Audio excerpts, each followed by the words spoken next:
Revolusi Tuban. Tragedi pilu Pilkada Tuban 2006.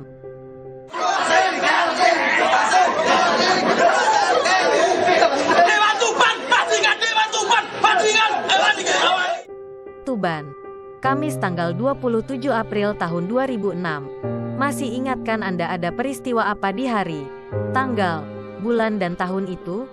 Kita warga Tuban khususnya tentu masih ingat dan mungkin tidak akan pernah melupakan kejadian hari itu, perhelatan akbar pemilihan umum kepala daerah dan wakil kepala daerah Kabupaten Tuban tahun 2006. Pemilihan bupati dan wakil bupati pertama kalinya, yang dipilih langsung oleh rakyat setelah runtuhnya era Orde Baru. Tetapi 2 hari setelah pemilihan bupati dan wakil bupati, tepatnya tanggal 29 April tahun 2006, ada sebuah tragedi yang menggemparkan warga Tuban pada khususnya.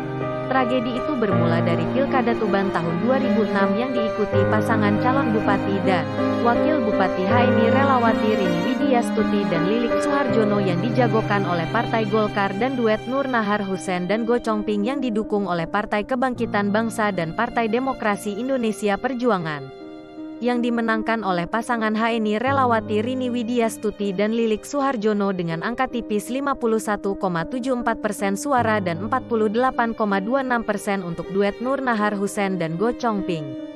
Tak terima dengan kekalahan itu, massa mengamuk. Padahal hasil penghitungan suara pada waktu itu belum disahkan oleh Komisi Pemilihan Umum.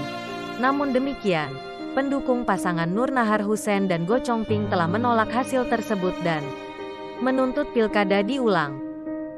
Ribuan massa yang tidak puas dengan hasil pemilihan umum kepala daerah dan wakil kepala daerah Kabupaten Tuban tahun 2006 pada saat itu membuat aksi anarkis.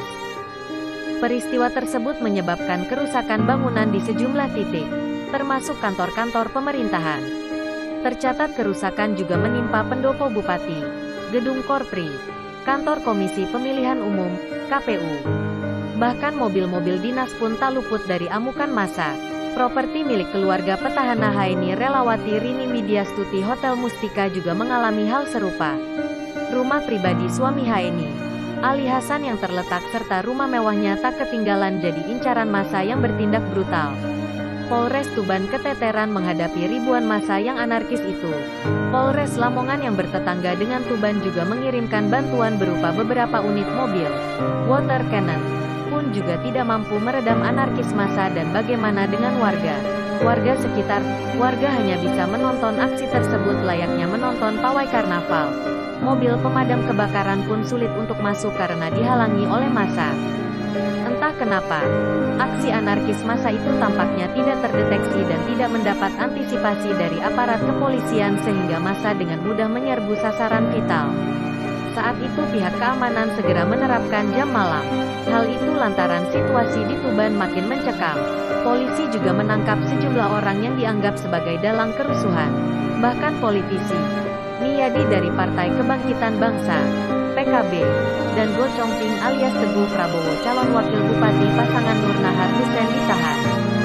Tragedi itu juga menghanguskan arsip kepemiluan yang ada di kantor Komisi Pemilihan Umum. Yang masih tersisa adalah buku laporan pelaksanaan pemilihan umum legislatif tahun 2004, insert, yang masih tersimpan di ruang arsip KPU Kabupaten Tuban, sebagai saksi bisu tragedi Pilkada 2006 itu. Kendati puluhan tahun berlalu, kejadian kerusuhan pasca Pilkada Tuban tahun 2006 yang sempat menggegerkan media massa dan dunia perpolitikan nasional, namun ternyata tidak serta-merta bisa hilang begitu saja dari ingatan warga Tuban. Terima kasih telah menonton video ini hingga selesai. Bantu support channel YouTube ini dengan like dan subscribe agar peristiwa ini tidak terulang lagi di masa depan. Salam damai Ronggolawe.